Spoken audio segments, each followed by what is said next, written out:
Good evening. Good to see you.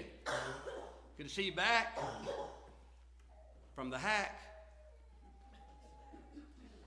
You know, it's just now starting to leave me, but there's still that lingering, I feel like a dirty dish rag been wrung out over the sink kind of feeling, but still I feel like I'm well on the way to recovery, and I'm very thankful for that. Thankful to see you here with us tonight.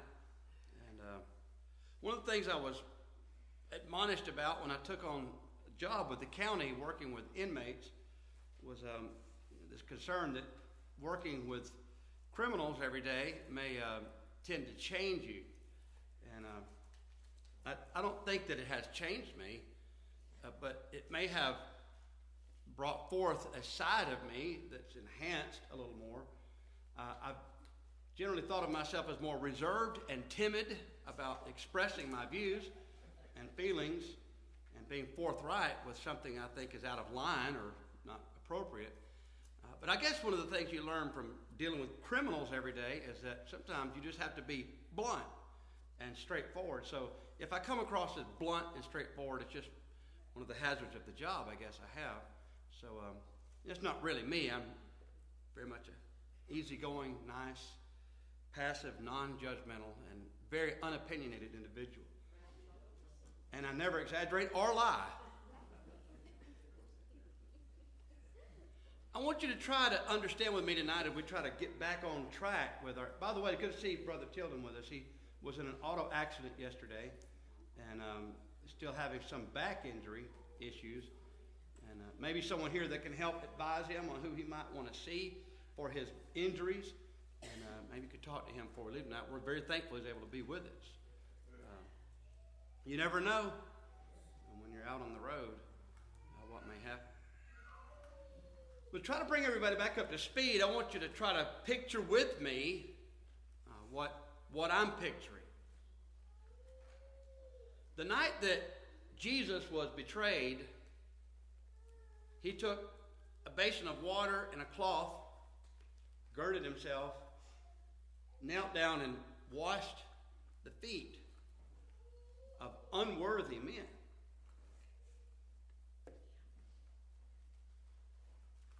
And then he freely gave himself to die on a cross. And he taught, "He that's greatest among you shall be your servant." Then I want you to imagine a man wearing a bright red suit with white lace. And yes, the hat. We think of it as St. Nicholas, but this was the typical medieval garb of the Pope in Rome. And he wears a ring. And he sits on a literal throne. And he demands obedience from his subjects. They kiss his ring and kneel before him. And I want you to ask yourself, how do we go from point A to point Z? How did we get so far removed? And by the way, when you get to the Middle Ages, you have this man in this red suit saying, "I am the power of God on earth. I am the representative of Christ and his authority, and share equally that authority with Christ on earth." I want you to imagine that picture and then go to the New Testament and find anyone in the New Testament other than the Lord himself that ever claimed anything like that. I mean, when you look at it in that light, you're like, oh my, this is hard to believe. It's crazy. How do we go from here to here? And that's what we're trying to do, and that's at this stage in our study of church history, is to try to bring everyone up to speed to understand how this developed, how this came about. And it involved two things. Number one, religious confusion and our division, theological confusion and division. And number two, political turmoil. And when you add politics and religion together, you have really a very volatile mix and a very unsavory outcome. And that was the result of that particular view of the Roman Catholic Church of the Middle Ages, even into the Enlightenment period and in the Reformation period, and yes, even to the present hour, there are still many millions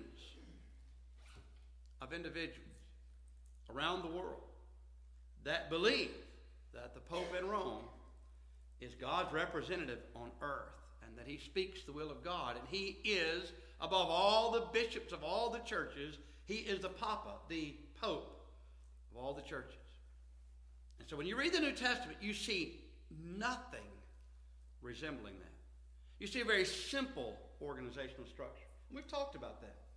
Churches were autonomous. They were organized that way by God's pattern and plan revealed to us in the New Testament. We see it was organized with elders and deacons and evangelists. They went about doing the will of God within that congregation, period. Elders in the New Testament church, for example, the elders of the church at Jerusalem did not have authority over the elders of the church at Antioch or over the church at Ephesus. Nor did Ephesus have authority over the church at Corinth, etc., etc. Each congregation was autonomous. One did not rule over the other, and there was not one elder that ruled over the other elders. They were all equally reigning in that sense, and that, using that term, reigning in those respective congregations as co-equals. But by the time you get to the Middle Ages, it wasn't anything like that. And I want to try to quickly bring up speed. While we do that, I want to pick up where we left off a couple of weeks ago. We were discussing some of the erroneous views that quickly began to surface in the early 2nd century, particularly regarding the subject of baptism. And as I mentioned to you, baptism, its purpose was never seriously questioned until the 16th century.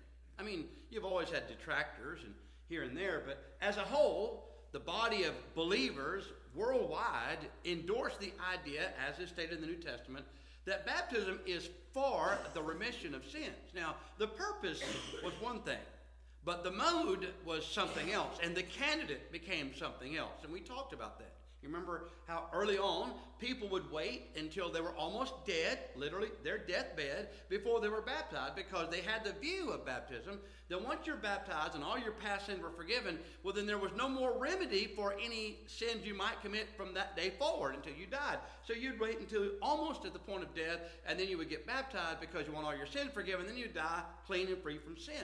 That was their view. But at the same time, that view was very prominent. There was another view that was beginning, and we talked about that, and that is the idea of inherited or original sin, where babies are born inheriting sin. And of course, the mortality rate for infants was much higher in the early centuries than it is now. So people were losing babies quite often. And if you imagine, if you began believing that your baby was born a total sinner and your baby died without being baptized, because you understand baptism is for the remission of sin, you want to do something about that. So we go from deathbed baptism to the opposite end of the spectrum, to infant baptism. Infant baptism took hold and remained the standard, especially among Roman Catholics. Many denominational, mainline denominational churches still hold to the view of infant baptism. But when you get to the Reformation period, we'll get to that later, but when you get to that period of time, you'll find that one of the great issues in the Reformation period had to do with the candidates for baptism. And there was a staunch resistance to individuals, when we get to that time you'll see, who said you can't baptize adult believers. And many who did practice adult believer baptism were executed by the leading authorities. John Calvin, for example. Many others would execute individuals because they actually said that the individual who should receive baptism is an adult believer. And so if you questioned infant baptism, you were a heretic and you were killed. Burned at the stake, drowned, impaled, beheaded, hung. I mean, they would draw and quarter you. It was horrible, the things they would do to people. Because they went to war, actual physical war. Ulrich Zwingli died on the battlefield fighting all these theological issues. I mean, when you look at what really has occurred over the last 2,000 years, it's quite amazing that we are where we are today. But there's another issue that emerged early in the late 1st and early 2nd century, and it persists to the present hour. And that is the view of millennialism, or better stated, Zionism. The view that God has a special ethnic group of people, racial people on planet Earth, and they are the Jewish people.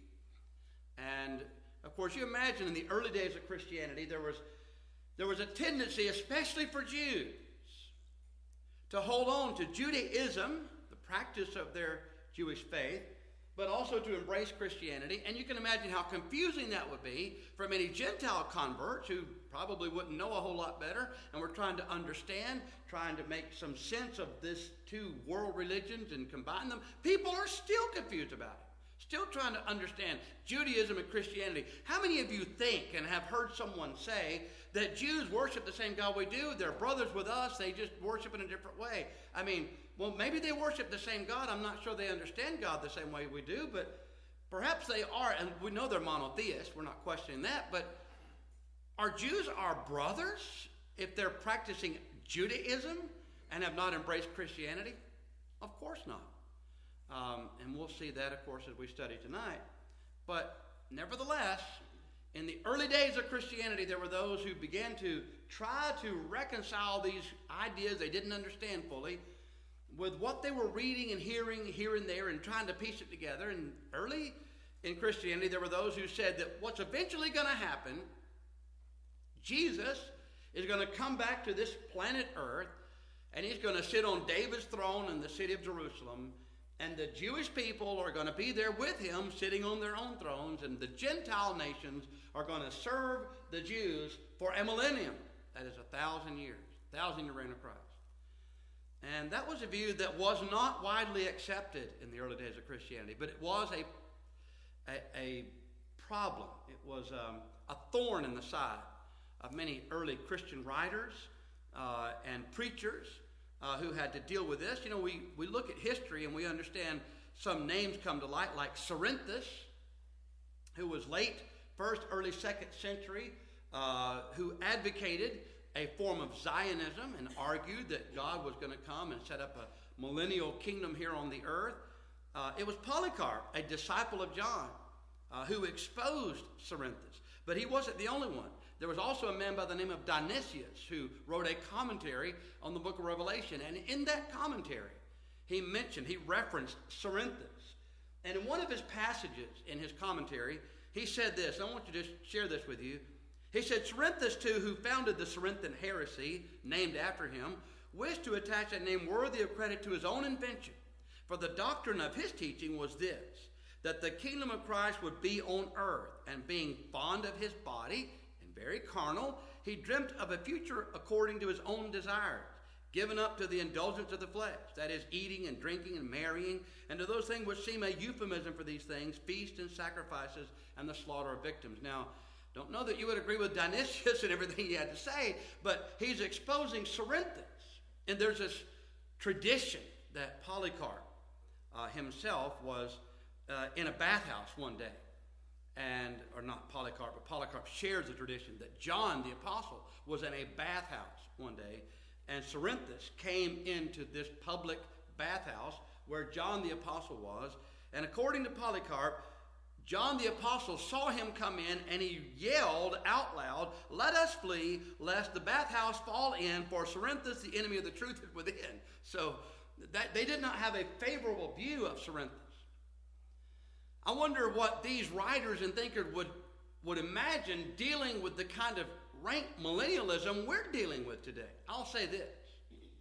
Particularly, I'm not trying to be ugly or mean-spirited, but in my spirit of bluntness, my Baptist friends, and I have a lot of them. I work with a lot of Baptist friends. They're good people. But for the life of me, I cannot understand how so many Baptists have bought into Zionism, i.e. millennialism, to the extent they have. In fact, if you question millennialism, they think you're questioning God. You're questioning Scripture. You don't believe the Bible if you question millennialism as they espouse it. It's just incredible to me. If you go back 75, 100 years, I dare say you would find a single Baptist in this part of the world that would have endorsed millennialism. They would have been stronger opponents of it than I am, and had written much to say on the subject. But somehow the Seventh-day Adventists and the Jehovah's Witnesses have been able to convince them that there is a millennial kingdom that's going to be established. They bought into it, and it's everywhere. Charles Stanley, the whole kit and caboodle, they're all preaching a form of millennialism. But again, this is a very recent development, and it's really startling to me. I will say this, that since we've passed the year 2000, and we're now in 2018, almost 2019, it's very little being said anymore about it. I do remember in the late 1990s, I mean, you couldn't turn on the radio station, you couldn't talk to a Baptist preacher anywhere. They weren't talking about, we're in the last day, we're in the end time, the Lord's about to come back, blah, blah, blah. I'm like, well, okay, how do you know this? Because we don't know the day or the hour, but they certainly seem to know, but they were wrong about that too. They got it wrong just like they did in the 10th century. We hadn't got there yet, we're getting there. But there was that view that millennialism was the early departure, one of the early departures theologically from the faith. Now, I want to just quickly say this about Zionism and Jewish leanings. Does God love Jewish people? Does he love Gentile people? Does he love Gentile people less than Jewish people? How do you know this? Well, a Jew speaking at a Gentile's house said, God is no what? And so I don't care what color your skin is, whether you're brown or yellow or black or white or something in between, or whether you're Jew or you're Gentile, we're human beings, and that's how God sees us. He doesn't even see us in that sense as male or female, because all those ideas are erased as far as the quest we all have for salvation and the gift that God offers in Christ. It's offered equally to everyone. And so God doesn't favor the Jewish people over everyone else. And I will say this about Romans chapter 2, verses 28 through 29. Paul was arguing there about Jews who were not keeping the law of Moses. But then he argued about Gentiles that were keeping at least aspects of the law of Moses. And it's kind of an interesting thing. You've got Gentiles that actually obey the law better than you Jews obey the law. But his point was, and this is how he summarized it, he is not a Jew which is one outwardly, but he's a Jew which is one where? And circumcision is of the heart and not of the flesh. So the question of circumcision, which was a huge question in the mind of many Jewish early Christians, they couldn't reconcile an uncircumcised individual being a member of the church with equal rights and privileges. That just did not compute with them. They could not stomach that. So Paul had to say a lot, of course, about circumcision. But I will just simply say that Romans 2, 28, 29 makes it clear that the true Jew is the one who does the will of God, period. Ephesians 3, verse 27, Paul says, for you're all children of God by faith in Christ Jesus. For as many of you as have been baptized into Christ and put on Christ, there's neither Jew nor Greek, bond nor free, male nor female, for you're all one in Christ. And if you be Christ, you are what? Abraham's seed. And if you're Abraham's seed, you're heirs according to the promise. So who are the seed of Abraham? Those who walk in the footsteps of the father of the faithful.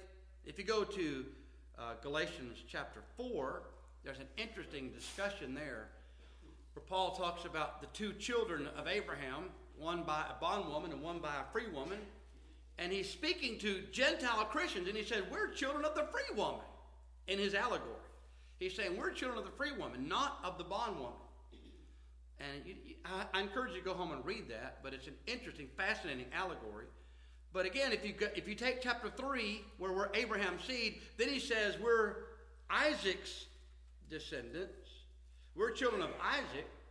Well then, what was Isaac's son's name? Do you remember Isaac's son's name? Jacob. And you remember when Jacob wrestled with God, God changed his name to what? So if we're children of Isaac, what are we? I mean, it's hard to miss that. You know, of course, Paul says that. Exactly, 4:21 through 31. We are the Israel of God. This is stuff that just, it really is frustrating because we're still having to deal with it. But it came up early. Okay, now I've said all that to say this. How do we deal with this? How do we respond to it? Well, in this class, we're gonna look at Romans and Ephesians and Galatians and Hebrews, and we're going to try to tie all these knots together by appealing to Scripture. Those early Christians did that too. But in addition to doing that, they also argued that in order to maintain unity of the faith, we need to give into the decree of our bishop. That's early Christianity, mid to late 2nd century. By the time you get to the late part of the 2nd century, most churches already had accepted the idea that we have a bishop who then has elders working with him, alongside him, or just under him, and then we have deacons. And then they began having a number of offices that they just created out of whole thin air, that they just began adding that have no biblical basis whatsoever. But nevertheless, there was this view that the bishop resolves everything in time. In time. This view of this one bishop began to take hold, and it began to morph, began to change. It began to have a new sense to it, a new appeal to it. And so it reached the point where anything you did at church or relating to the church, it had to be done with and under the direction directly of the bishop. And without the bishop, you didn't do anything in the church. It just, you could not have the Lord's Supper, especially apart from the bishop. And we'll get more into that when we get, I guess, later in church history. But there begins to be some really weird and bizarre views about the Lord's Supper. But again, early on, based on what Paul said in 1 Corinthians 3, I could not speak unto you as unto spiritual, but as unto babes in Christ. Okay, well, we know what Paul was saying there, but guess what those early Christians began to do with this babe versus spiritual Christian thing? Well, I'm spiritual, and you're a babe. I'm clergy, you're laity. I'm the church, you're not. I mean, you understand this is strange thinking, but it started with these early concepts, taking something that Paul said and abusing it to the point that, you know, when you get to the late 2nd century, especially the 3rd and 4th century, it was already a standard practice that you had two separate worship services. Not because there was not enough room in the building, but because there were spiritual members of the church deemed spiritual by the bishop who could take the Lord's Supper, and the rest of you couldn't. Now, you could give if you're mean, and you could sing, and you could pray, but you couldn't have the Lord's Supper. I'm like, oh my. So it had a closed communion for members of the very church they were members of. And if you weren't in good standing according to the bishop, you didn't get the Lord's Supper. So it's just an interesting way of evolving and developing. And you kind of see how these weird, strange things start taking hold. And over time, as you think about the bishop, let's think about a bishop of the church here in Villa Rica. And then you've got the bishop of the church in Atlanta. And he has a congregation with 3,000 members. And you have a congregation here of 150, 200 members. Now, are both of them bishops? Sure. But we have here what's called, in early Christianity, a country bishop. And we have what's called in early Christianity in Atlanta, a metropolitan bishop. And so you got metropolitan bishops, and they're bishops, but they're bigger bishops than the country bishops. And they've got more authority than those bishops. And then here comes another stream of thought. Let's just throw this into the mix. As you try to maintain this authority with the bishop over the church, and eventually church is, by the way, the bishop of the church at Villa Rica would be the bishop of this church. He would also be the bishop of Buchanan and Hiram and Bremen and West Georgia. I mean, all these churches around here, they would be under his auspices. He would be this kind of his territory here. But again, if you're the bishop of Atlanta, you're going to have, you know, all those counties, Fulton County, Clayton County, DeKalb County, Cobb County. It's all going to be under your auspices. So you're going to have a much larger flock to oversee and tend to. So you're going to be more influential, right? I mean, it just goes to follow. So if you're one of those big shots, metropolitan bishops, Well, there's going to be human nature enter into that equation. You know there is. And so these country bishops are going to say, well, I got more education than that guy. I'm smarter than that guy. I'm a better preacher than he is. I mean, I don't know why he thinks he's bigger and better than me. And all of a sudden he said, because I'm bishop of this church, because the bishop before me was appointed bishop before him, who was appointed bishop before him, who was appointed bishop by Peter. And so Peter made this bishopric, and so I'm part of this. And this is where I'm at. And so I'm in the seat of Peter, or I'm in the seat of John. Now, by the time you get to the Middle Ages, 3rd, 4th, 5th century, you had 4 major churches in the Roman Empire. You had the church at Jerusalem. It was really the 5th because it was kind of given an honorary title because of its history, of course. But the real influential churches were Constantinople, which we haven't gotten there yet, but as you understand the ever-changing nature of the Roman Empire, Constantinople eventually would become the capital of that Roman Empire. But Constantinople had a metropolitan bishop who later would take on the title of patriarch. And so it wasn't, now that you get to the middle 4th, 5th century, these metropolitans are now patriarchs. They're fathers. And so these patriarchs are in Constantinople, they're in Alexandria, they are in Rome. Let's see, where was the 4th? Wasn't Jerusalem? Antioch. Yeah, the bishop of Antioch also was given the title of patriarch. Antioch was the church where Paul, had been sent off on his missionary campaigns. And the reason for these churches having these big shot bishops is because these are quote unquote apostolic churches. Who established the church at Rome? I don't know. But who was credited with establishing the church at Rome? Paul. Well, later Peter, but initially it was Paul. But yes, later it was assumed that Peter did it. Well, now, Paul wrote the church at Rome, having never visited there. We know this from the book of Romans. He had never visited there. He also acknowledged they didn't have spiritual gifts there, but he wanted to come and impart some of them to them. So apparently no apostle had ever been to the church at Rome when Paul wrote the church at Rome. There were Romans on the day of Pentecost present in Acts chapter 2. It's very likely, and I would think, that people obeyed the gospel and went home. And that's where the church had its beginning in Rome, and so Paul writes them later. But nevertheless, that's irrelevant. It doesn't matter what the facts are. It's perception. And so when you're in the 3rd and 4th century, you believe Peter established the church at Rome. And, of course, Paul was, we know, a leading figure in the church at Antioch. It was his home congregation. So these are apostolic churches. And so these bishops have preeminence over the others.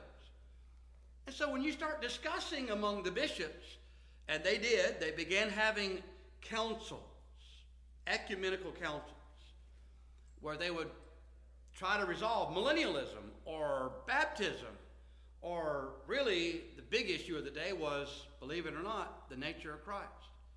Who is Jesus? Did God create him? And is he really God, or is he really man, or something in between, or what are we to make of Jesus? And so there was this huge debate in the early days of Christianity about who Jesus is and what the nature of Jesus is. And so churches are divided and people are arguing and they're marking each other and they're excommunicating each other. So how are we supposed to resolve this? Well, let's get all the bishops together. So when you get 100 bishops together and you got 4 patriarch bishops there, who's going to have the final say in those meetings? Eventually, the patriarch bishop. But then the patriarch bishops, guess what? They're going to start arguing about who has the final say on such things. And by the time you get to the Council of Nicaea, I'm jumping ahead of myself. By the time you get to the Council of Nicaea, you have the nature of Christ is on hand. Who is Jesus? Is he God? Is he man? Or something else? And what are we to make of Jesus? And so they were hammering that out, but they were hammering out other stuff at the Council of Nicaea. When should we celebrate Easter? Should we celebrate Easter on Sunday? Or should we celebrate Easter on the day of the calendar of the week on which it falls? How do you resolve that? How would you resolve that question? What's that? My first question would be, where in the Bible did any apostle ever speak of celebrating such a service? Of course, their answer was, the Pentecost, or not the Pentecost, but the Passover, when Jesus was crucified, which is what Easter is based on, that Passover is significant. Obviously, it is significant. And so they began discussing among themselves, are we going to celebrate that significant, Passover event? And so, yes, they accepted that form of Judaism as well and adopted it and made it part of early Christianity. And so there was a raging debate by the time you get to the Council of Nicaea about whether or not we should celebrate Easter on Sunday closest to the Passover, or just follow the calendar and have that celebration any day of the week. And by the time you get there, the Roman Empire is now equally divided between the East and the West. And you have the eastern half of the Roman Empire basically leaning toward, let's follow the Jewish tradition, and you have the western half under the leadership of the bishop in Rome saying that Easter should be celebrated on Sunday, because that's when the Lord's Supper is taken. And by the time you get to the Council of Nicaea, there was a general agreement that the church in Rome was more orthodox than any of the other churches. They were the more conservative church. And when that bishop spoke, he was certainly speaking the will of God. So the question about Easter was settled, at least for a time, at the Council of Nicaea. The nature of Christ wasn't. It took the Council of Constantinople to finally resolve that one. But at the Council of Nicaea, there was this question about who Jesus was, but also when Easter should be celebrated, and whether we should have pictures painted and plastered on the wall and pray to saints. I mean, they started asking all kind of weird stuff. And so how do you resolve these questions?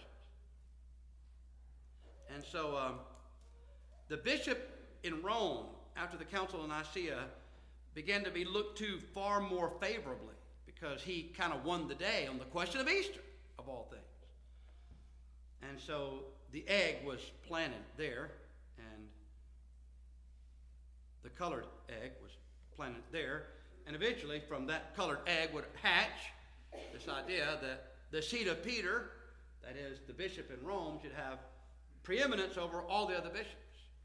Now, I know I'm kind of just rambling around, but trying to give you a general overview. I mean, we have no way under the shining stars. You're already falling asleep on me. There's no way in the world I'm going to be able to keep you awake to deal with all the intricacies of all the weird stuff they argued about for 400 or 500 years. I'm just trying to summarize it and let you know that's the stuff they were talking about, and that's how they tried to resolve it. Yes, you had a comment?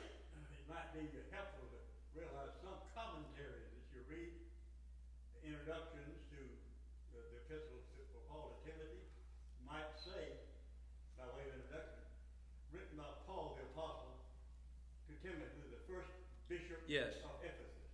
Or your Bible may have a footnote at the bottom of the page and just say Timothy, first bishop of Ephesus.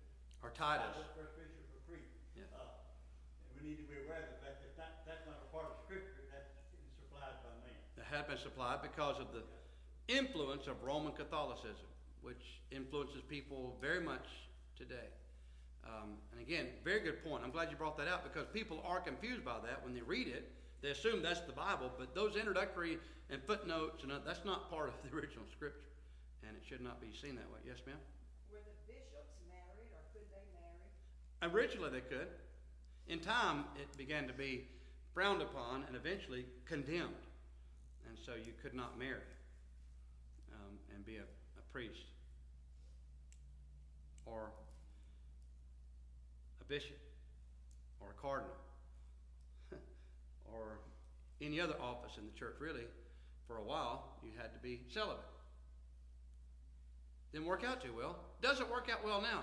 There's a controversy in Australia. Have you been hearing about that, where the media has been told you cannot report on this, but the cardinal who served under Pope Francis recently has been found guilty of terrible scandals involving young altar boys in Australia. We know about it, but the Australian people can't hear about it because their authorities have forbidden the media there to write about it. Isn't that sad? Aren't you glad we still live in a land of freedom? So we hear about it here, but they're not talking about it in Australia, where he still is working as a cardinal.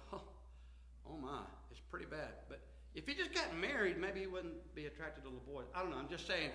that when you when you think about some of the stupidity of human beings asserting things God never said. God never said anything negative about marriage. He never tried to discourage anybody from getting married. And some people have tried to misuse what Paul said in 1 Corinthians 7. Paul was not discouraging marriage in the least. In fact, Paul wrote much on the subject of marriage. Beautiful thoughts on the subject of marriage. And so the idea that Paul was opposed to marriage and lived a life of celibacy because he thought that was a better life to lead, it is if you can do that. But very few people can legitimately do that and it not create problems for them. So God gave us an outlet, and that outlet, of course, is marriage. But mankind thinks he's smarter than God, and every time he does that, he winds up being foolish. And the outcome is disastrous. But again, I want to kind of bring up to speed on some things that happened very quickly. We're almost now to the full medieval times. While that's happening in the theological, religious realm, there's some political things happening too. The Roman Empire was not the grand Roman Empire of the first century by the time you get to the 3rd and 4th century. It was losing its power. It was crumbling from within. And it's kind of like that image that Daniel saw of the legs and feet, part of iron and part of clay. And they weren't mixing too well. And so by the time you get to the early 4th century, the Roman Empire was divided under 4 leaders. 2 carried the term Augusti, and 2 carried the term Caesar. And there was battling and fighting and feuding among them. But Constantius, the father of Constantine, was one of those who was vying for his position. He was the emperor of the British Isles. Actually, we say England, Ireland. He also had Spain under his domain. I mean, he was in the far western half of the empire. And that was where he was working and operating. But before he was crowned full emperor by his army, his father died. And the other 2 that were vying for that time, they abdicated their thrones. And so there was only 2 left. And you remember when Constantine wanted to unite the empire again under one central government, he marched his army of 40,000 men against the city of Rome to capture the city of Rome and retake it for the united and one Roman Empire. He went against a troop of 170,000 and defeated them and won the day and was crowned emperor over the whole Roman Empire. This is early 4th century stuff, and I know you're real interested in that and you really care deeply about it. You probably don't even watch the news today. You don't care about the news, do you? Well, most people don't. I'm weird like that. I like watching political stuff. But anyway, when you have this unity now achieved, you remember the story. And I don't know where the story came from. Probably just someone trying to help everyone understand the mindset of Constantine. That would be my guess. But the story is that as Constantine was marching his 40,000 troops against the city of Rome, he saw a vision in the sky. And what was that vision? It was a cross. And a voice he heard, "By this you shall conquer." Now, his mother was already a quote-unquote Christian. His father was sympathetic to Christianity, although he was a pagan. At this time, Constantine was a pagan. But he went against the city of Rome. He defeated a vastly outnumbered army and took it, and assumed that because he went under the banner of Christianity and won, that Christianity ought to be favored. And so Christianity went from being persecuted by many of the Roman emperors to now being the official state religion. And so Constantine called a ecumenical council. And the reason for this was because in the city of Alexandria, the preacher there, whose name was Alexander of all things, but the preacher Alexander preached a sermon one Sunday morning entitled "The Unity of the Trinity."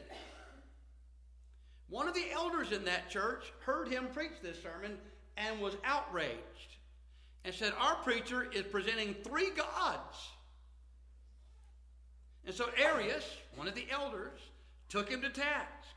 And this raging debate set in about whether or not Jesus is deity.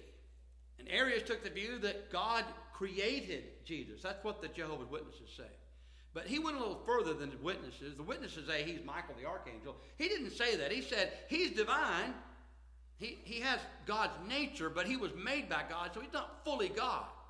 So it's kind of a weird, strange view that he had, but he was taking issue with his preacher. Never questioned the preacher, I'm just saying. So he's questioning the preacher, and this huge debate rages. What?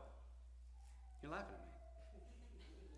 But anyway, this huge debate is raging, and so when Constantine, you know I'm being facetious, right? You're looking at me. Okay, all right. Anyway, when Constantine came to the throne, he really liked what Christianity had done for him and the great ally he thought Christianity could be. So he's still a pagan, but he's thinking this is a great religion. So it becomes the official state religion. He didn't give up the other God, but this is a great state religion to have. And so he wants to encourage Christianity, but he's hearing Christianity is splintering and dividing, and they're dividing over a very critical question. Who is the God that they serve? They can't even figure out who they serve. So they got to figure this out. So Constantine, as emperor of the new Roman Empire, reunited Roman Empire, calls an ecumenical council of all the bishops, and I forgot how many there were. There were over 300 bishops from around the Roman Empire. And of course, the leading patriarchal bishops were there, and they were in attendance. And he sat as the chairman of this meeting. He wasn't even a baptized Christian yet. He's the emperor of Rome. But he's chairing a business meeting, in essence, for the church to resolve a theological matter. Who is Jesus? Is he God or is he a created being? But now I want to share with you what Constantine said as chairman of this meeting. We have historical record of what he said, and it's pretty interesting. I know you're almost asleep, but wake up and listen to this. He's trying to get everyone together. He's trying to get all the bishops to see eye to eye. And this was his opening remark. The gospel, this is a quote, the gospel, the apostolic writing, and the ancient prophecies clearly teach us what we are to believe concerning the divine nature. Let then all contentious disputation be set aside, and let us seek in the divinely inspired word the solution of all doubtful topics. I can't argue with that. Good statement. That's a powerful statement. And that's how the emperor of Rome began this meeting in Nicaea. Was it 324, 328? Man, I'm not good with numbers. But, we're talking early 4th century.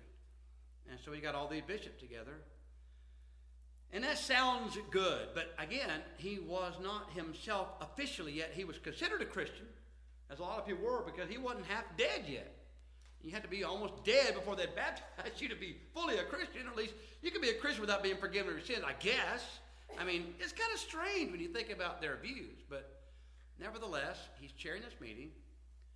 But at the end of the day, the decision was not based on what the divinely inspired text said, but on how the bishops voted in that meeting.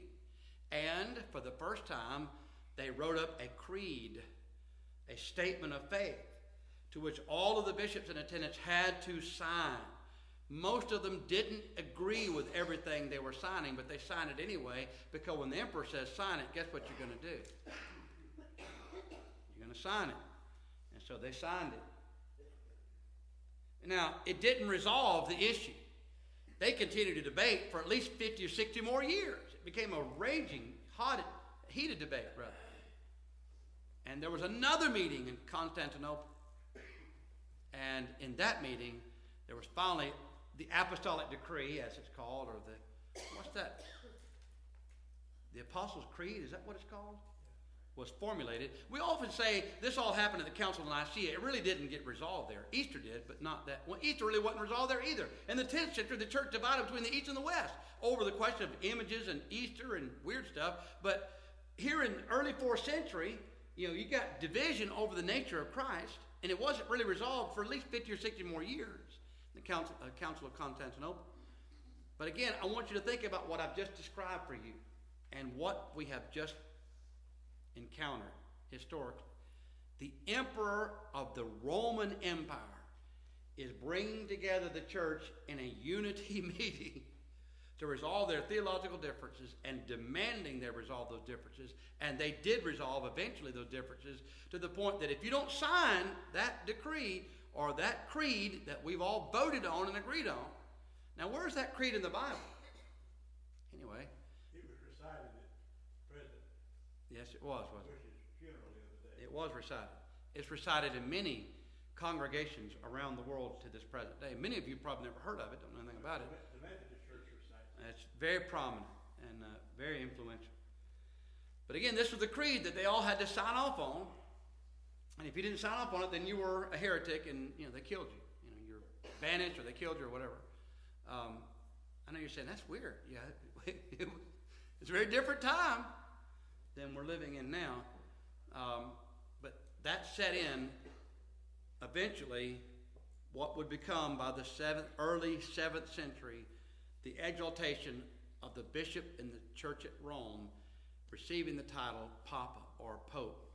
And so this Pope began reigning over the entire world. And he did so until the 10th century when there was a major division between the East, again, and the West. And we have, to this day, the Greek Orthodox Church, which is the eastern half of that old Roman Empire. And they still have and retain many of the ancient traditions, some of them biblically sound. They still use a lot of the Gregorian chants, which are non-instrumental music in their services. Again, they conduct them very differently than we do, but there are a lot of things they retain that are different than the Roman or the Western half, because they both kind of went in different directions. Again, I know I kind of bored you with a lot of that stuff tonight, but we're finally there. We now know how the Pope kind of came to be, and we'll talk more about that, and I'll try to bring you up to speed again. I know you didn't hear 95% of what I said tonight, and that's okay. I wouldn't have heard it either if I was sitting in your pew. But, yes. A very interesting thing, Ed raised the question while ago, the Pope has to be married. Of course, in Roman Catholicism, priests, cardinals, bishops, and the Pope cannot marry. Yes. In the Greek Orthodox Church, the priest, if he's already married, when made a priest, he keeps his wife. Yeah. But if he's a single man, when he's made a priest, he can't marry. Yeah. That's a little different twist. They're kind of a halfway thing. 1 Timothy chapter 4, the Spirit expressly says in the latter times some will depart from the faith, giving heed to seducing spirits, doctrines of demons, speaking lies and hypocrisy, having their conscience seared with a hot iron, forbidding to marry, commanding to abstain from food which God created to be received with thanksgiving by them which believe and know the truth. 1 Timothy 4, it's amazing how Paul already had stated that a doctrine of demons, among other things, is celibacy, or the insistence on celibacy. Nothing wrong with being celibate if that's your choice. But for the church to demand that of their leaders and say you have to be celibate has created a world of debauchery. And it really brought about the Reformation eventually. Because a lot of those people that visited Rome saw how immoral and just how corrupt that place had become. Revolted. This can't be right. So anyway, thank you for your time and attention. You have a song?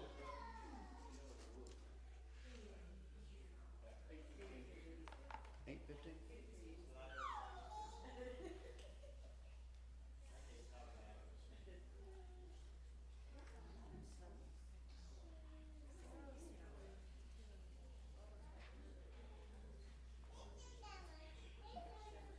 I will.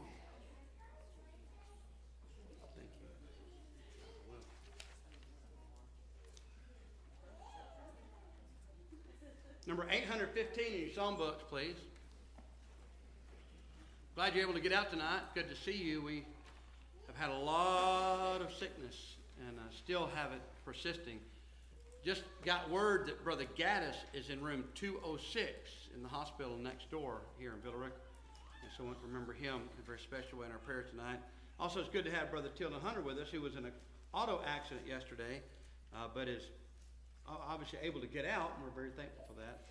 If you have recommendations for someone he might see to help him with his back issues, please see him before you leave tonight. Kay Bosworth continues to do well and improve. Brother Tom says she's ornery as she can be, which is a really good sign. So very thankful to see her recovering and her old self again. And so hopefully we'll see them. He said hopefully before too long, and looking forward to that. If you would be willing to bake communion bread or prepare communion in 2019, please pick up that list in the foyer and sign it. Also, we're in need of all paper supplies except plastic spoons. Apparently we have enough of those. If you can help by donating disposable plates, plastic cups, napkins, plastic forks, and knives, please bring those to the kitchen supply room. Secret Sister program, I thought just ended, but apparently it's resurrecting. So ladies are once again beating the men. We thought we were going to catch up to them. And we talked about that. We had a serious discussion in our men's meeting about the women going to Red Lobster and stuff like that. And so they got this Secret Sister stuff. We need to have, but brothers are not secretive. No, we don't do secretive stuff. Let's have an in-your-face brothers thing. How about that? All right, we're gonna talk about that next meeting, I'm sure. All right, Secret Sister program. If you're interested in participating in that thing, please see Tammy Howard before January the 6th. Don't forget New Year's Eve game night. There's a New Year's Eve game night fellowship being planned. If you'd like to attend, please come at 6:30 and bring game, snacks, and drink. Any question can be directed to Jordan or Lydia Stubblefield. New Year's Eve, that would be Monday week, not this coming Monday, but the Monday after, right? Monday evening, okay? Any other announcements we need to make? Number 815 in your psalm books. Brother Hunter, we're very, very thankful that you did not get seriously injured or lose your life yesterday. But you know, it reminds us, doesn't it? You think you saved one, huh? That's good. I'm very glad to hear that. We drive every day, and we take it for granted. But when you're driving an automobile at the speed we drive them, in the condition we drive them in, I mean, I'm just thankful every day when I make it home and think, I'm here, I made it, I'm alive. It just takes that long, and you're gone into eternity. And I pray that nothing like that, of course, happens to any of us. But chances are very good that it could happen to one of us or someone very close to us. But it does remind us, doesn't it, that life is fragile. And we're not promised another day. So if you're subject to the invitation, you need to obey the gospel or be restored to your rightful place among the people of God here. If there's any way we can assist you, please